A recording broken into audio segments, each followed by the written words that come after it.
What's going on, everybody? Brett here, and we are jumping back into another quick battle in Total War Warhammer 2. The map is going to be Kelp and Cold Dust. Kind of a weird name, but it's a pretty cool map. And I'm going to be playing as Warriors of Chaos against the Dwarves. So you'll see here that I took Sarthorael versus Grombrindal.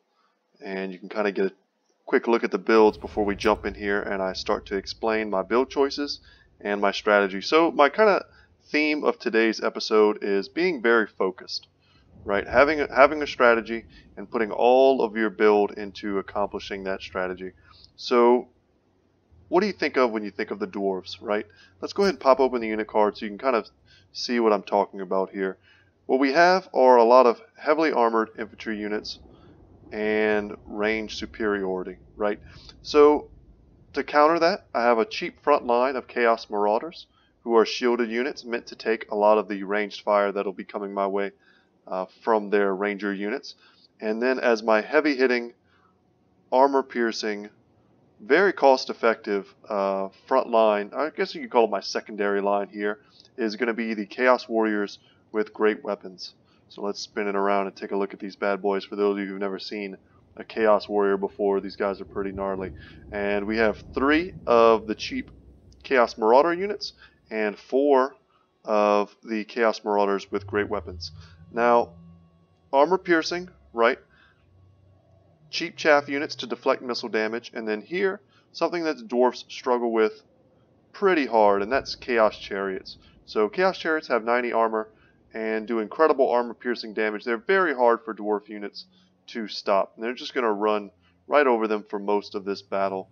And Dragon Ogres. So Dragon Ogres are anti-large, and of course the dwarves do not have any large targets for us to hit, but they are armor piercing as well, fast moving. They can run circles around dwarven units. You can sandwich one unit in the front with a unit of Dragon Ogres and then circle around the back to hit them from the rear. The reason I take Dragon Ogres, one, they're cheaper than Shaggoths, which I think are also very good in this matchup, but they are also excellent at taking any kind of, let's say, cannon fire. So honestly, when I saw the map, I remembered these ridges, and I was expecting my opponent to camp up here with some serious firepower. I'm talking like 3 cannons, you know, and just a cheap front line of miners with blasting charges, and I was going to get blasted all the way in. And if I had gone for something like a Dragon Ogre Shaggoth, which is a single entity, a couple of volleys from a cannon would have taken it off the battlefield, but Dragon Ogres, having multiple unit models, are more resilient to that. So here you'll see we're getting harassed a bit by the gyrocopters, and that's a pretty smart play here from the dwarf player to take gyrocopters with brimstone guns in this matchup. They have anti-large armor-piercing missiles, would probably be really good firing at the Dragon Ogres. The Dragon Ogres do have scaly skin. Also worth mentioning, it does provide them with missile resistance. See if we can get on that and see exactly how much it is. 25%, so not bad. They're almost essentially shielded, and instead of kind of sitting and shooting at us, he's opting to try and drop bombs on top of my Chaos Warriors with great weapons. And I appear to have forgotten one of my units back here, but I think I'm going to get him into the battle relatively soon. I must have just not quite selected him in my hot groups there, and stuff like that happens. And very important here is that I chose Sarthorael the Everwatcher. So Sarthorael is the greater demon of Tzeentch, one of the chaos gods. He's a metal caster, and I have 2 spells on him. One very cheap, the Searing Doom, and the other Final Transmutation, which is an extremely expensive spell. But whenever I do cast, I will proc Metal Shifting, which will give my units even more armor piercing, allowing them to punch through the heavily armored dwarven units. And Sarthorael has massive missile resistance as well as magic resistance. He does cause fear and terror, and he is unbreakable. So he moves almost as if he is a chariot through infantry lines. His mass is so large that he's able just to kind of run through any infantry units that get in his way, and we'll no doubt see that as the battle progresses. I like my opponent's formation here.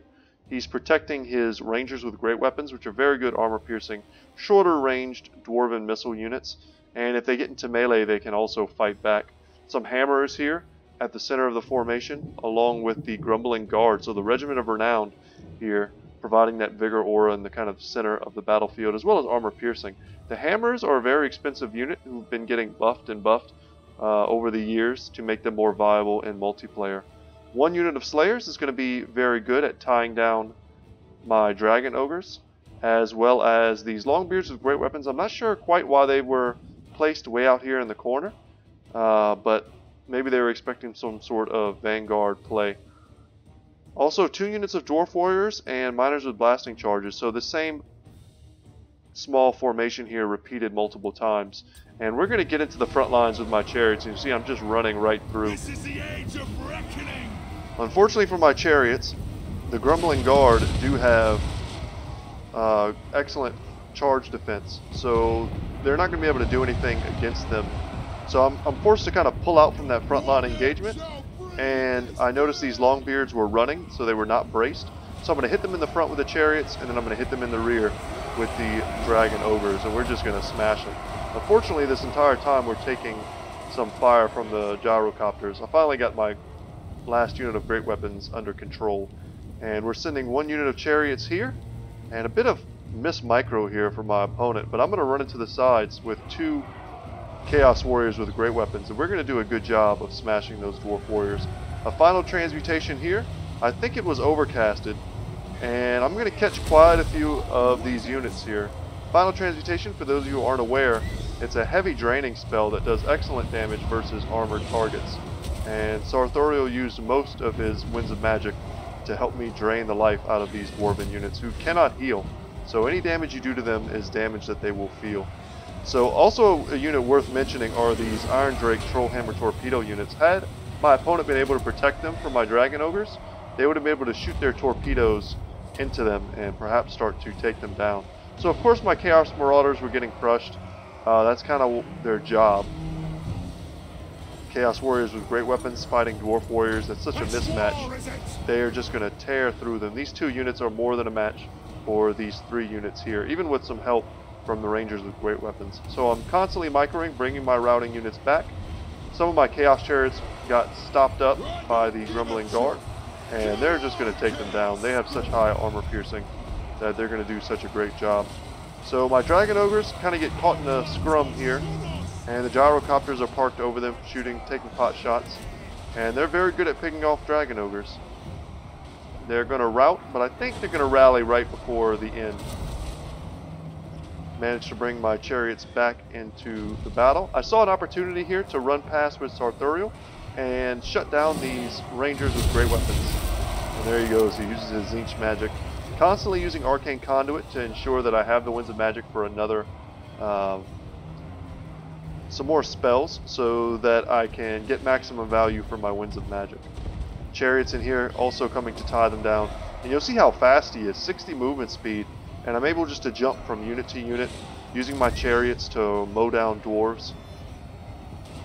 These Dragon Ogres are still here in the fight, taking it to the hammers. As good as the hammers are against a unit like Chaos Warriors with great weapons, who also do, I mean, they punch above their weight class for sure, but they're not really meant to fight a unit like the Dragon Ogres. And Grombrindal is a pretty scary melee component for Sarthorael, so I'm going to pull him out, and we're just going to charge into the back here.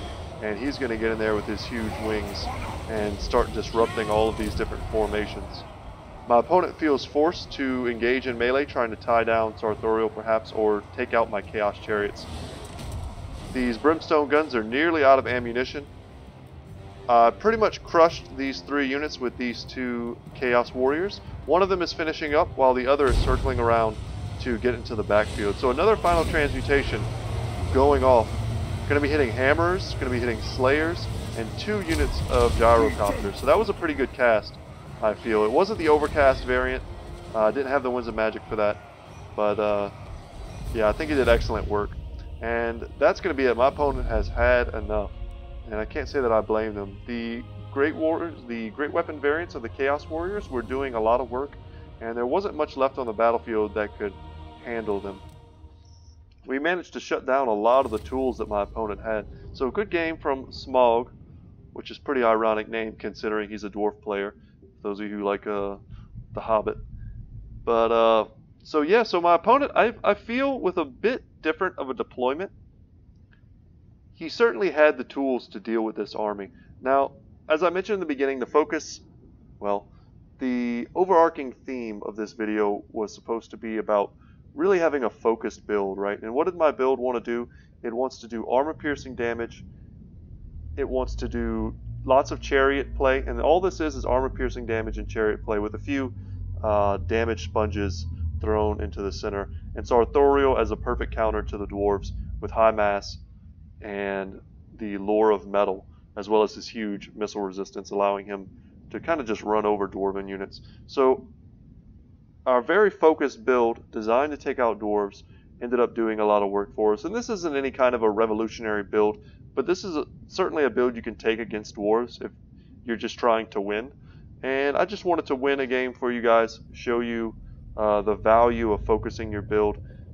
And my opponent, I think, had the tools to win, as I mentioned, a few change-ups here and there to their formation, and they might have been able to protect their rangers as well as their iron drakes a bit better.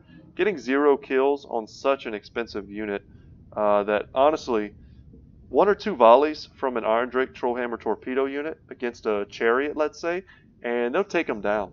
So not getting any value from that really felt bad, I'm sure. And he honestly could have stuck his gyrocopters on 1 unit of dragon ogres for most of the battle, and probably would have killed them in time to then turn his focus fire onto another dragon ogre unit. Of course, that other side of the battlefield where he had 2 dwarf warriors and some blasting charges to counter my 2 chaos warriors, I might have pulled back the miners with blasting charges. I think it was a lose-lose situation for him. So in that case, just throw away 1 or 2 units to block up my flanking maneuver, and then give even more chance to your real solid front line to do that work. And of course, Grombrindal with 7 kills only, that feels bad also. Look how angry he is. He only got 7 kills. So yeah, had he been used maybe a bit more effectively, I saw he took some of his abilities, perhaps not all of them. Grombrindal has no fear, for instance, can give your entire army unbreakable. But just a general kind of weak, soft front line from the dwarves here. I love the dwarf warriors for their cost, but you got to expect the heavy AP of a Chaos Warrior army. And that's exactly what we brought. So I had another game that I played. I just want to mention it because it was supposed to kind of go with the theme. I was looking to show both games a bit because this one was relatively short. But I played another game as the Skaven. I was looking to showcase the, I think they're the Death Glow Bombardiers, the anti-large variant against a Tomb King opponent. And honestly, he crushed me. And it was because I was hoping that he would take some sort of construct build, and my build was very focused at containing large threats, but instead he went super wide with like tons of skeletons, like massive amounts of archers, like 6 units of archers, and then the Regiment of Renown armor-piercing or armor-sundering archer unit, and then just a ton of Tomb Guard. And that caught me not so much unawares, but it was really at that point, once we loaded in, I realized I was pretty boned. A little Tomb King pun for you there. But the idea being that my build was very focused, and I was hoping to show you guys a nice a nice stomp of the Tomb Kings. But sometimes, you know, that's also a good point when you make a build that's very, very focused and predictable, it leaves you very open for your opponents to counter you. So if I was playing the dwarves, this is pretty much the exact build that I would expect. I would expect lots of these, lots of chariots, and Sarthorael. The rest is kind of up for debate. Dragon ogres versus, let's say, marauders with throwing axes, which have excellent armor piercing, can be very versatile and very good versus the dwarves. So there's some room here to change it up. But this is pretty much the skeleton of the build that I would expect. So knowing that as the dwarves, I could build something completely different to this and make a build that really this kind of composition just couldn't deal with. I think our opponent was on the right track with the Rangers with great weapons, as well as the Longbeards with great weapons. And I mean, even the Dwarf Warriors have a great weapon variant. Against Chaos, you don't have to worry about having shields. So yeah, I mean, you could mix in some Longbeards with lots of very cheap standard miners, and let the Longbeards with great weapons do the DPS while the miners take the hits. You know, something like that. And even the miners have excellent armor piercing for their 325 gold cost. I also like the gyrocopter pick here. You're not going to see a lot of people take things like manticores and such against the dwarves. it just doesn't happen. But anyway, guys, thank you so much for watching. I appreciate everyone who's watching after all this time, who has been subbed since the beginning. And if you are new to my channel, please go ahead and sub. You know, I'm at 20 subs right now. I notice every single sub that I get.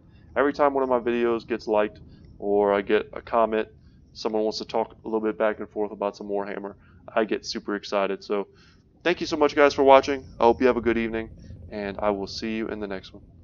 Take care.